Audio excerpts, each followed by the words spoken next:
Good morning, sir. Good morning, classmates. We are tasked to report the week 9 about Unit 3, the instructional strategies for mathematics in primary grades. Topic, concept attainment, learning outcomes. Plan a lesson that applies concept attainment. Good morning, everyone. I am Hanya Jumlin Camacho, your first reporter. Introduction. The inductive learning in the previous lesson is most useful in discovery rules, but they also need to remember and understand many definitions of terms. For better retention, it is best for students to discover that they encounter. The concept attainment strategy is useful for this purpose. So, what is inductive learning? Inductive learning, it is known for discovery learning. It is a process where the learner discovers rules by observing examples. So for this matter, the students, mga estudyante, are the one to discover the concept and understand the terms and then apply it. So by doing this, the concept attainment strategy is useful for this purpose. So what is Concept attainment. What is also baning pilaman ka strategy ang naaani o unsa ang mga strategy nga naaani. So let's talk about that. Think. Concept attainment is another instructional strategy anchored to the constructivist theory. In this strategy, the concept is not directly taught to the students. Instead, the students understand and learn the concepts by identifying common attributes through comparison and contrast examples and non-examples. Since concept attainment is used in understanding meanings, it is often applied in English vocabulary lessons. However, it is also useful in mathematical terminologies. So what is concept attainment? Concept attainment, it is a process that defines concepts or objectives by determining the attributes that are absolutely essential to the meaning and disregarding that they are not. In short, so, para madali ta, it is between disseminate or compare between what is and what is not necessary of the concept. So these are the examples can be related to concept attainment. First are symbols, words, passages, pictures, and objectives. So ang concept attainment, guys, is dili siya directly ginatudlo sa estudyante, but the students are the one who to discover and understand it by comparing and analyzing unsa gid ang needed sa mao nga topic. Examples, halimbawa ang lesson is about arithmetic, so ang teacher ay so ang fraction na lang para tawag anang kuan ra siya kanang known ra siya dakan makabalo. So sa isa ka classroom na ang teacher is nagbutang og fraction sa atubangan og napoy uban nga dili siya fraction, lahi siya nga method or strategy sa mathematics or sa mao nga topic sa mathematics. So ang estudyante, para nila mabaw-an na is i-compare nila sa fraction nga naabaw-an nila og sa dili necessary sa mao nga lesson. So through dito mabaw-an nila nga mao din siya ang fraction, so diri ni siya. So kani mo po din siya ang dili siya necessary sa mao nga lesson. So dito mabansay-bansay nila kung unsa ang needed sa mao nga lesson. So muna siya ang concept attainment. So, ang concept attainment, di lang to siya makitaan about sa kanang mathematics, but also sa mga objects, sa mga pictures nga itong pwede ma-present sa estudyante para mabaw-an nila nga linya ni siya sa mao nga lesson. And now, these are the 5 steps in the concept attainment. First is presentation of examples and non-examples. Listing common attributes. Second is listing common attributes. 3 is adding student given examples. 4, defining mathematical term. And 5, checking for understanding. So, muna siya ang 5 ka-strategy sa concept attainment. First, I am going to talk about the presentation of examples and non-examples. Alternately, give examples and non-examples. The students should be able to guess some common attributes based on the examples alone. So, non-examples are given to confirm their guess. So, mo to siya ganina kung giingon.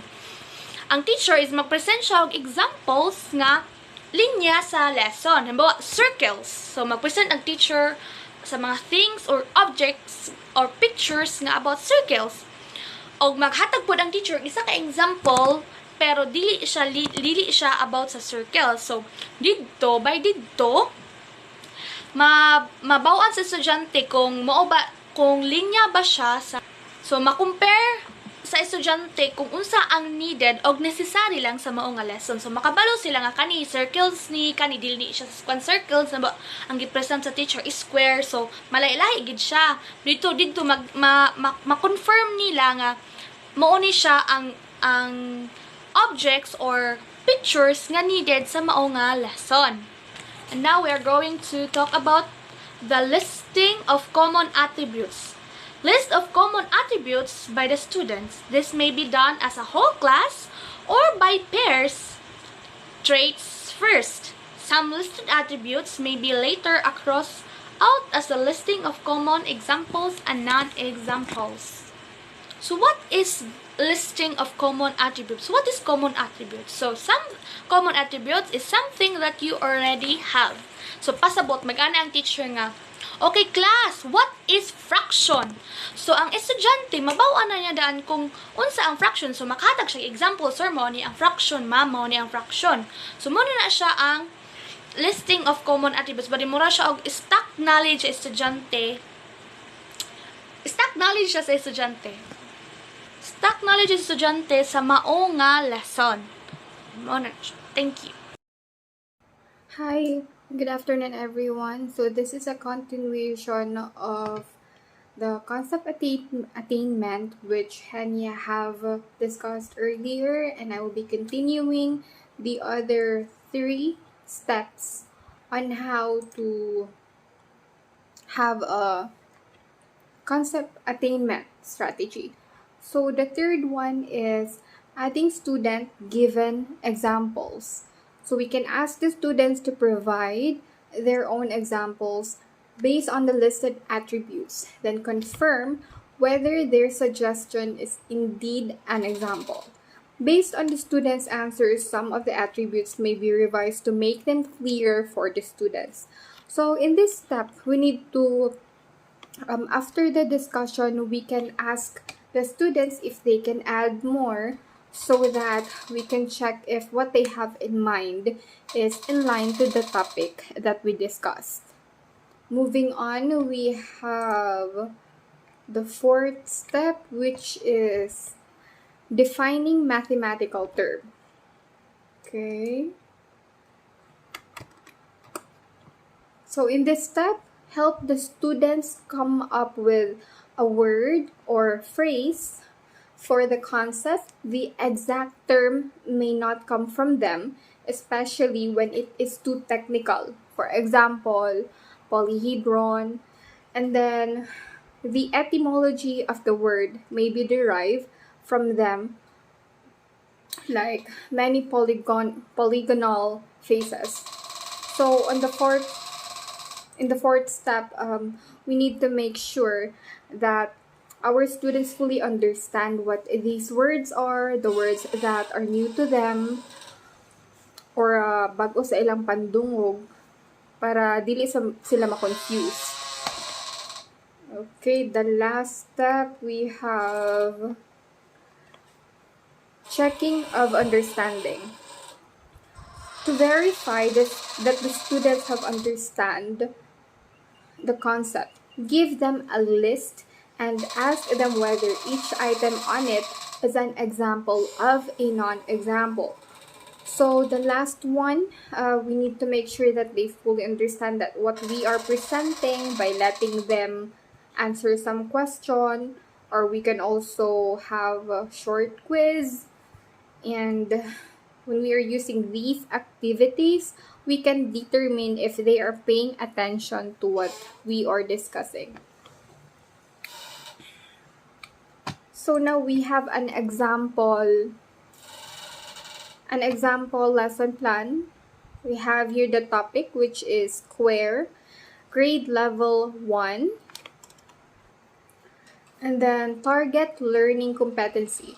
By the end of the lesson, the learners will be able to define a square, draw examples of a square, and identify whether a given figure is a square or not. Okay, we have here prerequisite knowledge and skills, definitions of straight and curvy lines, plane figures, solid figures, then identifying common attributes based on examples and non-examples.